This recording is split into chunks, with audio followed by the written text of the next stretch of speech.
Hello, in this tutorial, I'll show you how to track a flight on Emirates. So follow these detailed steps to track a flight using the Emirates web app. The first thing you like to do is to launch your browser and navigate to the Emirates official website at emirates.com. Now, once you're on the website, just go ahead and follow through the on-screen prompts to sign up by creating a new account or to log in using an existing account. Now, once you're logged in, it's going to take you to the home screen, which we have in here. On the home screen, locate the flight status option in the middle of the screen and click on it. So here in the middle of the screen, we have a couple of tabs, including search flights, manage booking and check-in, what's on your flight, and flight status. Now select flight status.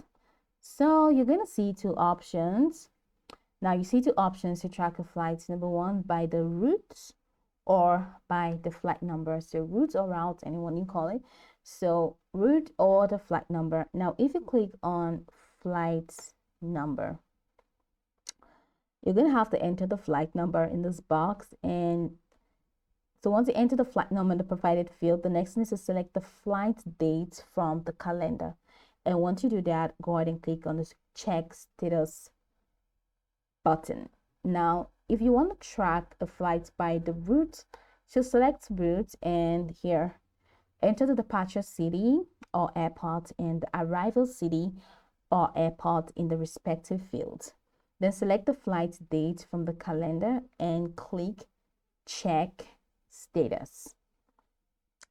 After searching, the current flight status will appear, including details such as departure time, arrival time, real-time updates, for example, delays, estimated arrival, or in-flight status. You can save the flight details for easy reference or share them using the provided options on the page. And that's it. You have successfully tracked a flight on the Emirates web app. So go over this tutorial from the top to the bottom to get acquainted with the steps, and once you're done, you'll be good to go. I hope this tutorial marvelously helped your search.